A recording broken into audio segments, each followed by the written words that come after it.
Today, my friends, we are playing a very special choose-your-own-adventure in the world of MÖRK BORG, using the MÖRK BORG system. And if the character we make today manages to survive to the very end, it will go on to be our main character of our Forbidden Psalm series, starting very soon on the channel. Let's break it down.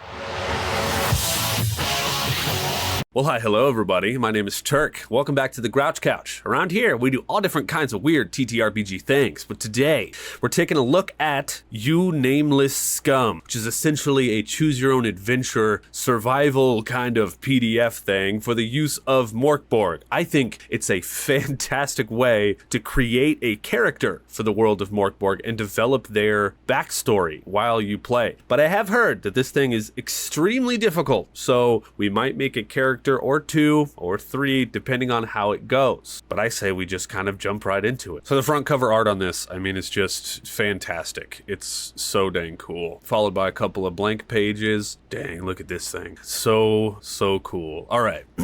Here's where we begin. When the basilisk Verhu predicted total annihilation, the world was doomed, for he's always right. Madmen and scum wander around, waiting for the inevitable end, abandoning themselves to the most repulsive vices, falling into the utmost apathy, or trying to pursue worthless riches. Some may even try to find redemption, or at least solace from the sins that are weighing down their soul. Others may be on the opposite end, trying to hasten the fulfillment of Verhu's prophecies with every action they take. But only one thing is certain: you cannot stop the apocalypse. Very cool intro. Very cool. So, Nameless Scum is a gamebook adventure where you explore and shape the dying world of MÖRK BORG through your choices. To play this game, you'll first need to create your character, and this poor, unfortunate soul will be the protagonist of the story. They will be challenged by many obstacles, and they probably won't survive, at least not the first time. This is kind of what I said. I have Foundry open, and it has a nice little button to create a random scum, so we may be utilizing that if we need to. To begin, grab your sheet of paper, download an official MÖRK BORG character sheet, or photocopy page 9 of this book, then go to page 5 and follow the rules for character creation. If you possess the original MÖRK BORG rulebook, you can choose to read the adjacent yellow box instead. After you're done with your character, grab a pencil, get some dice, and start reading from paragraph 1. From time to time, you may be asked to test an ability. To do so, roll a d20 and add the relevant ability score. If the result equals or surpasses the given difficulty rating, you succeed. Example A, example B. We know how that works. When monsters want to fight, use the violence rules on page 10. Combat is pretty brutal and is best to avoid whenever possible. Remember that your choices matter, so be wise and begin your journey. This is really cool to me too, because I love MÖRK BORG so much. I have a lot of MÖRK BORG supplements and things that I play with all the time, but I'm like, am I playing the MÖRK BORG world true to the MÖRK BORG world? You know, it's always hard to tell. It's like, I know the world's ending, I know this and that, but I think following an adventure solo will really kind of tell us, you know, like, what is this world designed to be, at least in the eyes of this author. So kind of a cool thing. So if we possess the original rulebook, which we do, we can ignore the following character creation and violence rule. Instead, create a new character using the core rulebook. However, don't give them a name, terrible traits, or bad habits. The rules are the same with two exceptions. Ignore the broken table rules on page 29 of the MÖRK BORG rulebook, and PCs have access to a new omen in this venture which states that we can read a paragraph before making a choice. If you manage to survive all the way through to the end, you'll receive further information about transcribing your character to play in regular MÖRK BORG games. That's what I'm talking about. So cool. All right, so now we're gonna build our character, and I actually have Foundry open for us, and I think I'm gonna run through this real quick. I'll talk it through or just be right back. So I looked it over, and I actually think I want, for at least the first one, I want to use this system provided in Nameless Scum to create our first character, so we can see what it's about, because it's kind of cool, and I want to follow it to a T. So we start by rolling our character's abilities: strength, agility, presence, and toughness. I also made a little character sheet down here, and this is on Foundry VTT. If you guys have been watching the channel for a while, you know how much I like Foundry VT. Got tutorials and stuff, you can check it out. But for now, it looks like we just roll a d8. So we roll a d8 and then we use these numbers for our bonuses. So I guess we're gonna start with our strength. That is a 5, which means our strength is 0. Great. And then we'll do our agility. That is also a 5. Our agility is 0.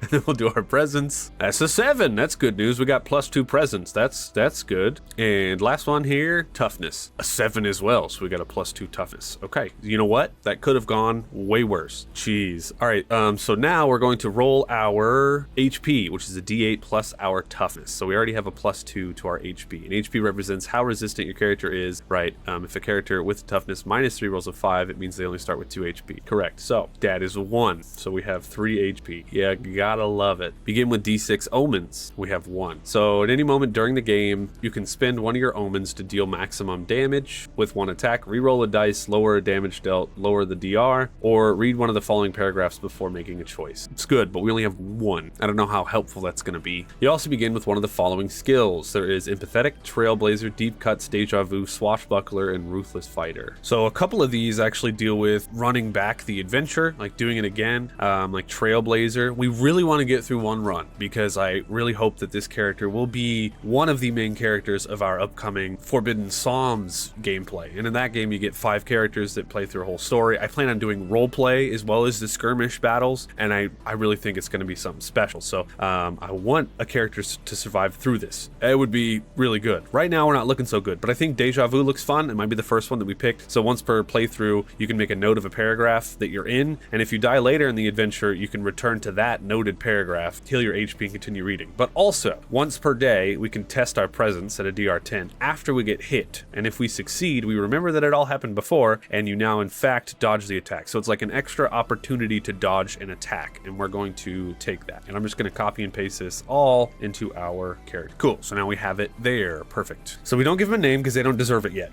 That's fair. What do we have? Other than your body, your character all possesses some kind of starting equipment. Almost every object has a value in silver, which represents how precious it is. If you finish this adventure, you can go to the end of the book and check how well you did by totaling the value of your possession. Start by rolling for a weapon. You can only use 1. Okay, we'll put our character sheet in the middle of the screen, I guess. Just make it a little small. Boom. There, it was in the way. Perfect. Okay, so we get a D4. That is a 1. So we get an unknown femur. There. Okay, double check and make sure it works right. Unknown femur is a D4 damage. Perfect. One-handed. Perfect. Equip. Okay. Roll for an armor. Hopefully. You can only wear 1. Here we go. That is a 3. A slightly worn light armor. Cool. That in our equipment as well. That's gonna help. Current tier 1. Perfect. Okay, now we get a random item and 4d6 silver, and this is a d20 roll. This one could make or break us, I think, so let's roll for it. 4. A rusty canteen full of water. Great. Okay, so this tells us this next page. Well, first we have the character sheet, which is nice, but we're using Foundry, so no worries on that. This next page tells us about violence. So we roll initiative, 1 through 3. Enemies go first, 4 through 6. You go first. When you attack, you test your strength, D12 to hit your target. And when you do defense, you test your agility, D12 versus DR12. And if you fail, we get hit. Damage, when something is hit, roll for damage and make any reduction for armor before subtracting the total from your HP. This is all classic MÖRK BORG stuff. Morale, roll for morale if a single enemy has only a third or less of his HP left. A group of enemies is reduced to half. Roll 2d6, and if you beat the enemy's morale value, they have failed the test. Read the paragraph you are at for details on how to proceed. Enemies without morale will always fight to the death. Make them regret that decision. And enemies at 0 HP are dead. And then we roll into number 1, the introduction. Exciting stuff. And we're back. I didn't leave to play Pokemon Go for 3 hours. You did. Yeah, took the vest off. It's too hot in here. Okay, so we're gonna begin our story. Finally, I'm feeling a little bit more excited about this, and it's always been a fun challenge for me because of ADHD to be able to read long blocks of text like this, but I think due to the subject matter, we might be able to get through it still. So, a fun added little challenge for us. Let's do this. Your head feels heavy as you lift it from a pool of your own puke. The soil under your fingers is cold, the air is dry and hot. You sit up and lean against the rocky wall of the cave. The only light source is a bonfire at its center. The cinders are black and only a few flickers keep the charred logs burning. There is a pair of figures, a woman and a weird serpentine form painted on the bare rock glimmer in the darkness. You stagger to your feet, trying to put your mind at ease and remember why you're here. As soon as you try to piece things together, you feel a piercing pain your skull. It's like something is carefully carving out memories, causing your body to shake with fits of pain. You know these figures are important to you. You know they have meaning, but you can't remember why. You scratch your forehead and feel something thin stuck there. Extracting it causes a drop of blood to slip from your nose. It's a white needle that looks to be made out of bone, but probably not that of an animal. The air in the cave is getting more and more stale by the minute. It's hard to breathe. This misery can be solved later. You stumble stumble around, testing your ability to walk while fighting the urge to vomit again. It takes you a while, but you're finally sure your legs will support you. After grabbing a piece of burning firewood, you feel your way along the rocky walls until you eventually find a small crevice. It looks like this is the only way out. Strong start for page 1, I say. Now we gotta go to page 12. Are all of these numbered? Nope. Okay. It's really hard. I went to page 12. It's really hard not to see at the bottom of 13. It just says you die. So that's gonna be fun. Hopefully we don't get 13 anytime soon. So we find the crevice. Now we drop to our knees and crawl into the passage, using the feeble light from the glowing log to pierce the darkness in front of us. You feel your head bumping on the rock above while you crawl as fast as you can. Hopefully you'll get out of here before the heat smothers you. So now we have to test presence. If we succeed, we go to 34. If not, we go to 7. So let's pull up our character sheet once again. Right, so as we can see, we actually have a presence of +2. So I guess we're just gonna roll on presence. 13 plus 2 is 15, so we succeed. If you succeed, go to 34. 34. As you crawl through a narrow spot, your hand touches something leathery, hidden under the dirt. It's a sack. You empty its contents onto the ground, and a human-like statue made of dry mud falls and crumbles on the floor. You flip its remains between your fingers. Except for a nose and a single eye, its face is flat. Someone probably used a knife to disfigure it. You toss it aside and dig through the sack. It contains D6 time. Whoops, that's a 5. There it is. 5 through 6 is a battle axe. Well, that's handy. Let's see if we can find it as just a core item. Battle axe. Yes, we can. So we could just drop it into our equipment there. We can equip it, and then we have it. It does a 1d8 damage. That's a lot better than what we had. Hopefully you won't have to use this weapon in the future, but in the meantime, you have to keep moving. Go to 7. After a few minutes, you finally make your way out of the narrow passage and back to your feet as the cave opens up. Grasping for a breath of fresh air, you see the cave forks in 2 different directions, and you choose to go down left or right. I mean, I'm right-handed, so I would usually always just go right. So let's go right. Go to 20. You're feeling better. Your nausea is finally gone, but you can't say the same about the heat. The more you walk inside the tunnel, the harder it is to breathe. It only takes a few minutes of walking, but it finally opens up into a large cave. Various crates are amassed near its walls. You approach them with care and lift a dusty bottle from the nearest one. Your hopes of quenching your thirst are quickly dismissed as you notice that it's empty. You upturn it. A few drops of something that was once wine drip onto the floor. The other crates are none the richer. They're filled with cobwebs and empty bottles. The whole place looks like an abandoned smuggler's cove. You inspect the rocky walls with only your source of light, checking every nook and cranny, and find 3 passages. A small tunnel, which appears to be the source of the heat.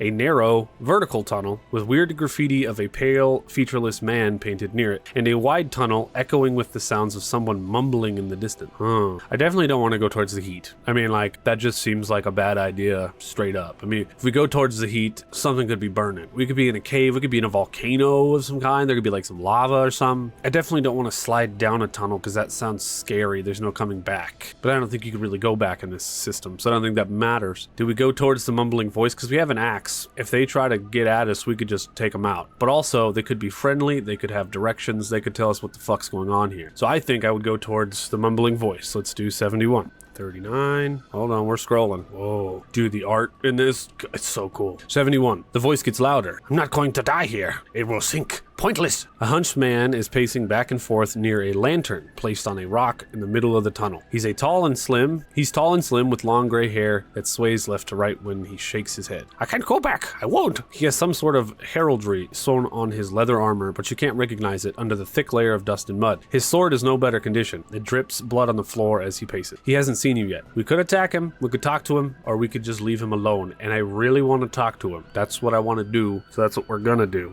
149. Here we go. 149. We walk out of the darkness into the light of the lantern, kicking a small rock to announce your presence. The man jumps back and turns around. He looks at you with an indecipherable expression on his face. Just roll a 2d6. Just roll it. That's it, huh? There's no options. There's no check. Just chance. All right. Okay. We have our deja vu ability. I think right here might be a good point to take note on 149 because we could try to get a different roll. But also, actually, I think the previous page is what we'll take note of. 71. Do we talk to him? Do we attack him? Or do we just leave? We're going to take note 71. So we can return to that note in the paragraph, heal our HP, and continue reading. That's what we're going to do. Now we're going to do 2d6. That is a 6. So we go to 182. Whew. Stupor is quickly replaced with anger. He draws his sword and marches towards you with malicious intent. Go to 162. Great. So we're going to fight this guy. You cursed little shit! His voice trembles as he raises his sword. The cowardly deserter. The tunnel is too small for him to duel properly. Attack him at a DR 10. If you kill him, go to 150. If he fails morale, go to 83. Okay. I think it's initiative time then. So, in this game, let's get our character sheet up here. In this game, we roll to see who goes first. So we roll a d6. If we get a 1 through 3, then they go first. 4 through 6 is odd. That's a 3. So he goes first. He has a chipped sword and leather armor. So he comes at us with his chipped sword. We're going to roll a d20 plus toughness. Wait, it's actually agility. So roll d20 plus agility, which is plus 0. If we beat a 12, he doesn't hit us. Wait, too small for him to attack directly. So we attack him at a DR, but I think he still attacks us 12. That's a freaking 2. So he strikes us with a d6 minus 1. We could literally just die right here. That's a 2 minus 1, which is a 1. And we have our light armor, which is a d2. Where's our d2? Whatever, we'll do a d4 minus 2. That's fine. So 1. So he attacks us, but we defend. Can we make an armor roll? Defend. We can. Cool. Oh, we can do the whole thing. Well, all right. Very cool. I like fun. All right. Well, anyways, we take 0 damage. And that's our turn now. We've got a battle axe. You mother... We're going to attack. The attack DR is only a d10. The target's armor is 1d2. We swing and we miss. So first round over, no attacks. We're in this tight little tunnel and he's trying to stab us and we're trying to swing our axe and we totally just completely miss each other, and that's okay.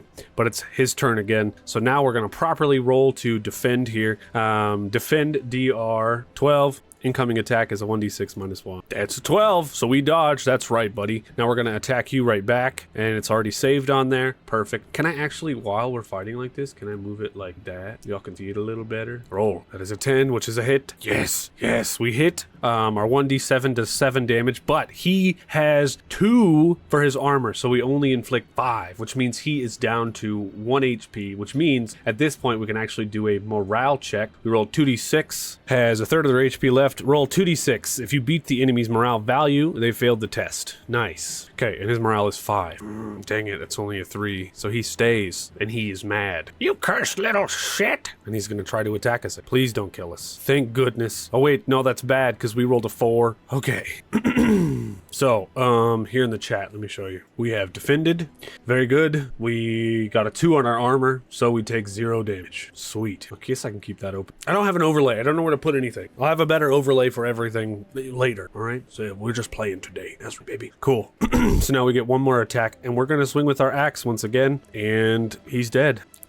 We inflict the 2 damage, so we completely chop him up with our axe. So now that we've killed him, we go to 150. I thought we were dead. We have just like no HP. He could have just completely killed us right there. That'd have been it. First guy we see, dead. The man tries to curse us again, but he only manages to spew clots of blood on your face as he grasps a gaping wound. He crashes backward, crushing the lantern into pieces. It takes another minute for him to stop writhing. Now that he's finally dead, you can take the small pouch dangling from his belt, which is a d10 silver. Very good. Do I have to roll it? 1 d10 silver. That's 4 silver.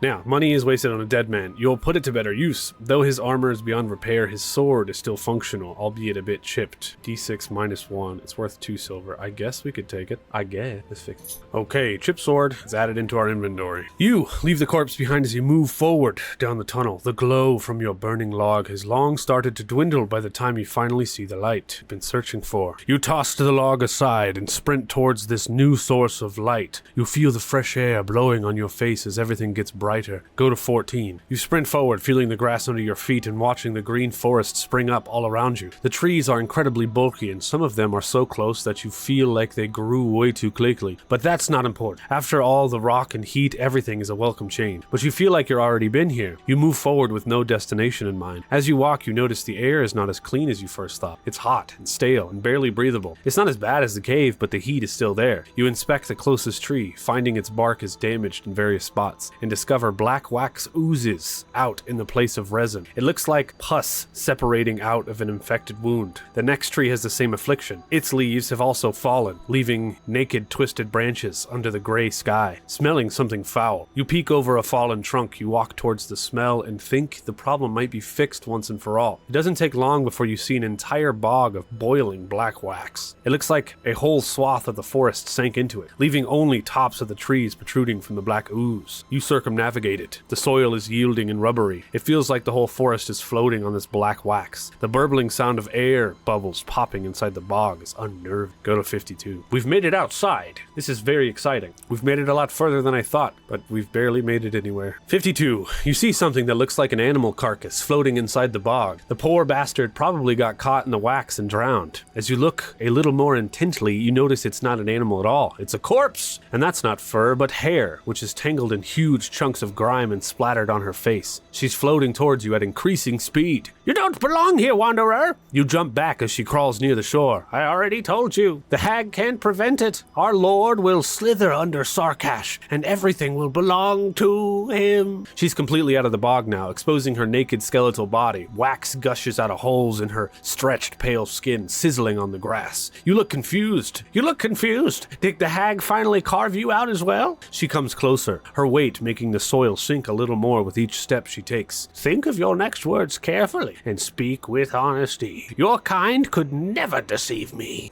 So we have a couple of dialogue options. Do you know the witch? Go to 64. What is the Shadow Lord? Go to 90. So I feel like Sarkash, if she's saying that Sarkash will take everything, you know, like, I guess it doesn't matter. It's MÖRK BORG. I feel like whatever we say is going to be a bad outcome. But if she's that into Sarkash, then if we ask more questions about Sarkash, you know, if we say, do you know the witch? Then she might think that we're with the witch and we don't want her to think that. So we're going to ask her about the Shadow Lord.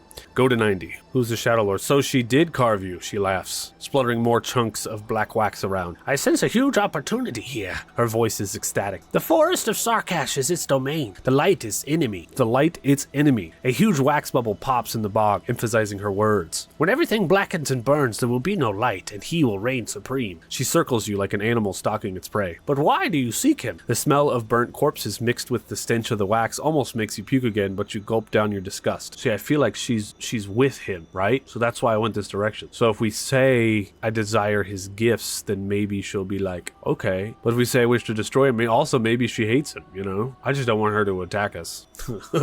So I desire his gifts. Go to page 30. She spreads her arms and laughs. What a pleasant turn of events. Yes. I guess not even the old hag can predict everything. Am I right? She walks towards the bog again, dipping her toe in the wax. You'll find it, eventually. Its partnership with Necrobule is bearing fruit, but we can always use more help. She nods. Of course it will test you, but I'm positive you're up for the challenge. She submerges again and swims towards the center of the bog, using dead branches from sunken treetops to navigate her way forward. Follow the heartbeat, wanderer. The last lock of her waxed, encrusted hair disappears under the bog surface. Write follower of the Shadow Lord in your character description. I didn't mean to do that, but I guess that's where we are now. I just wanted to deceive her. Oh, so there it is. Under background, follower of the Shadow Lord. Yay. Okay, to 77. The forest is nearly silent again. You only hear the grumbling sound of the boiling wax inside the bog. The fumes are nauseating and remind you too much of the cavern. It's time to get moving. Go to 183. The encounter in the bog shocked you, but at least it gave you purpose. That corpse said you had already met her before. You try to remember something more, but pain is the only reward you get for your efforts. You take a different approach by trying to remember the witch's face instead. Nothing surfaces, except that weird graffiti you saw in the cave. The sky is turning dark, and you're wandering through Sarkash with more doubts than before. Roll a d8. We're back on chance, baby. That is a 7, so go to 191. You notice a meadow surrounded by trees. This part of the forest seems to be uncontaminated. You massage your head. This would be a nice place to rest, but the corpse of a man slumped near a tree makes you think that may not be such a bright idea. You move closer to inspect it. His rich silk outfit is ruined, and every bone in his body looks to have been trampled on by some heavy-hooved creature. Part of his face is missing. Something sharp tore it apart. Go to 166. Oh, our first first fun page. Now that you've come closer, you notice the dead man is grasping a letter in his hand. You pry it loose, breaking a couple of his stiff fingers in the process. The quick snap echoes in the meadow. It sounds even louder in contrast to the stark silence of the forest. The parchment is stylized with a symbol you don't recognize, a stylized S. My dear nephew, I have few friends in court and none in the streets. Not a soul believes me when I tell them something horrible is awakening in Graven Tosk. I know I can trust you, so please trust me when I say we need to acquire the strength of the hermit. Every patrol I have sent to find him has been a failure, but I trust you'll be able to succeed where others have not. When you find his corpse, give him, roll a d4, we get another free thing. That's a 2. 30 silver, so he may be awakened soon. Sweet, 30 silver, I'll take that. It puts us at 34. Trust me, he's real, and hopefully he'll wake up and guard the forest for us. After you're done, return to Grift as quickly as possible. I fear something horrible will happen soon, and we need every warrior we can get to defend this cursed city. You rummage in a bag lying next to the man, and it's here. You probably need it more than the hermit anyway. Take it and go to 132. You pack your bag. Whatever killed this rich asshole is probably still around. Fresh air may be a luxury in Sarkash nowadays, but not being trampled to death is still your #1 priority. You better keep moving and find a safer place. Go to 80. This is fun so far. I'm kind of sucked in, honestly. You still have to find a proper place to rest. The gray sky is turning black and you can barely see where you're going. You somehow stumbled on every root in the whole damn forest. You could almost swear these trees were doing it on purpose, just to mock your efforts in exploring their domain. Your foot slips and you fall in a bush. But maybe this was actually a stroke of luck. As you get up and dust yourself off, you see a small breach near a pile of rocks. The prospect of diving into another cave isn't that appealing, but it may be better than sleeping out in the open. As you approach, you notice something glittering on the floor. A thin line of salt crosses the entrance. So is the salt there to keep something... Is that line on my face? It is. Is the salt there to keep something out or to keep something in? That's the question. Because there could be someone else camping in there that was like, this is going to help keep me safe. Or someone left there and were like, you're never escaping, and put a line of salt there. You know what I mean? But we absolutely do not want to sleep out in the open, because whatever crushed that other guy could probably crush us too. So we're going to have to rest inside the cave. Hopefully we don't die. Right now would be the best place actually to do that deja vu thing that we did earlier, but I think we only get to do it once per day, so sucks to suck. Let's go to 65. You cross the salt line and move inside the cave. It is cold and damp, a welcome contrast to the unbreathable air of the forest in the previous cave. You place your hand on the rocky wall and walk forward. You feel your hand getting wet. As the tunnel bends downward, you notice something red reflecting on the damp walls. You may not be alone here. Go to 72. There are hot links. You can just click them. That makes this PDF so much better. I didn't realize that. A skeleton sits in the middle of the cave. A feeble red light glows from the bones, reflecting off various metallic bowls in front of it. The skeleton is positioned with its legs crossed and palms outstretched as if waiting to be paid a tribute. Go to 137. You can offer to or take from the hermit's hoard as you wish, but keep track of it here. If you have made at least one offering and the total value of the current offerings list is more than 77 silver, go to 17. Otherwise, go to 32. I would like to give them the chipped sword, because I mean, if this is here, we're giving offerings to a hermit. It's maybe something good. And I think that the cursed sword, if we look, the chipped sword, sorry, is worth 2 silver. That's almost nothing. But we have 34 silver, which puts us at 36, which doesn't help us at all because we need to get to 77. So I guess we just hold on to our gold in case we ever come back here, because then we can make sure we give him 77. Right now, he's got no use for it. So I guess we're going to 32. You're sick and tired of this place. The whole day has been a mess from start to finish. Your rumbling stomach reminds you that you haven't managed to eat anything yet. If you have a meal or water, you can use it to heal D4 HP. We haven't taken any damage yet, so we're fine, but we do have water. You lie down on the rocky floor and try to find the least uncomfortable position so as to get some sleep. In your half-sleep state, weird images keep forming inside your mind. They're so vivid that you can swear they're inside the cave with sweet visions. Roll a d4. That's a 4. An old man is building something, welding together chunks of metal into armor. His fingers are glowing hot as he works on his creation without any other tool. The metal creature screams in agony and lifts itself up, crushing its creator's throat with its metal fingers. It then looks towards you. You feel like it's getting closer. Right in the character's description, the creature starts rendering strips of flesh from the old man's corpse, slapping the strings of the pulpy skin over its metal form. Okay, I don't know what this symbol is. I'll see if I can copy it though. I can't, but I can put moon symbol. There we go. Finally, sleep comes. Go to 16. The ground where you're sleeping is not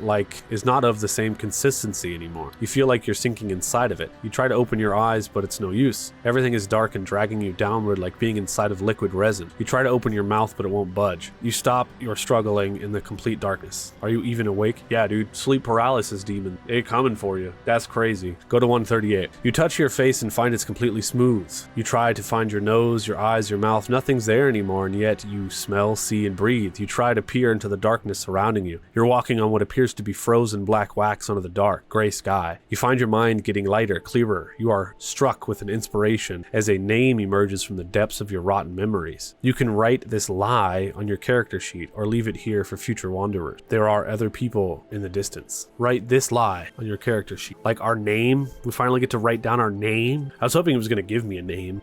So on Foundry, we have a couple things. I want it to be a little bit random. So one of the things we have is to create a random scum, and I think it'll give us a name when we do our random scum. So we might just click through this real quick and then take the name from it just so it's random. Arvant.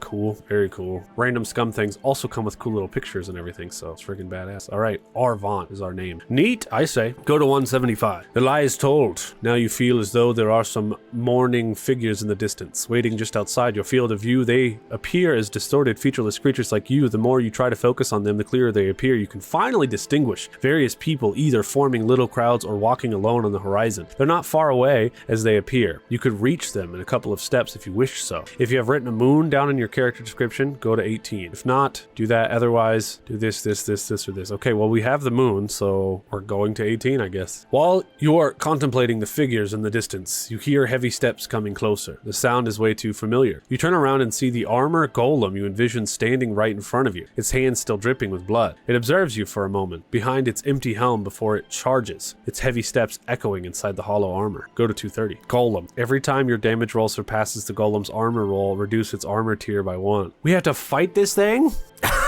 In our dreams? What? Can I see the full thing? Look at this. Oh, God. We had to fight this thing. Okay. Okay, so if I'm reading this right, we basically have to hit it and get past its armor 4 times. But its armor is a D6. We have a D8 axe, so we can do it. If we only had the femur, we would literally lose, no matter what. But since we have the axe, it's possible. And it does a D6 of damage to us. Okay, well, let's open this up. Let's make this bigger. Let's do it. Okay, I think right there works for the time being. He's charging us. Who gets to attack first? He does. Of course he does. We must defend. We're defending against incoming attack is just a D6, and the defend DR is 12. I mean, straight up. Huh, okay. Don't die. Yes. That's a 12. So we dodge. Now we have to attack it. Now we have to surpass its armor, and I think the DR is 12 as well, right? It's just normal. There's nothing else going on. Yep. Okay, here we go. Shit. It's only an 8. We miss. He strikes. We do not dodge, but we only take 1 damage. Yes, that puts us at 2. We're still alive. We have another round. Here we go. What? What? No! God. Okay, if you're not reading along, we rolled a 1, which means that our battle axe is broken or lost because we fumbled, which literally means all we're left with is the femur. I mean, I guess we also have the chipped sword, but that only does, it does do a D6, so we could try with that, I guess. Okay, so we've lost our battle axe. I'm gonna say it. If we can do D6 damage, first we have to survive this next round, first of all. So let's just defend before we even talk. Defend, that is a 10. We take 4 damage and we're dead. Dang. If you fall to 0 HP or less, maybe we live because it's a dream? Golem's finger clutched your neck, squeezing harder and harder. You punch and grab, trying to pry them open, to catch even a grasp of air, but your efforts are fruitless. Everything goes dark and you die. Dang. So, our character didn't live. I would really love to try this little system again. I think it would be a lot of fun. Since we made it this far in, I think that's actually where we're going to end this video. But I really do want to make a starting character for upcoming Forbidden Psalms, and I really want to do this again. So if you guys want to see me do this again, if you enjoyed this and you want to see what other things we can uncover from Nameless Scum, please leave a like on this video and let me know down there in the comments, because I'll come back and do another episode. This was very interesting and honestly a lot of fun. It was so cool to just go through this thing. And I mean, look at all these really cool pages that we didn't even like mess with. Why does this say compatible with MÖRK BORG? Maybe that's one of the endings. I don't know, but so cool. There's so much stuff in here. Basically, we woke up from the cave and talked to the hag. We became whatever, and then went to sleep, had nightmares, and got strangled to death in our sleep by a flesh golem. That's literally, that's pretty much what just happened. Okay, well, hey, thank you guys so much for watching. Please, if you want to pick this up for yourself, you can get it. Drive through RPG link down in the description to pick it up for yourself. But for now, take a seat on the couch and roll initiative, at least for a little while, my friends. Roll on that, weirdos. See you next time.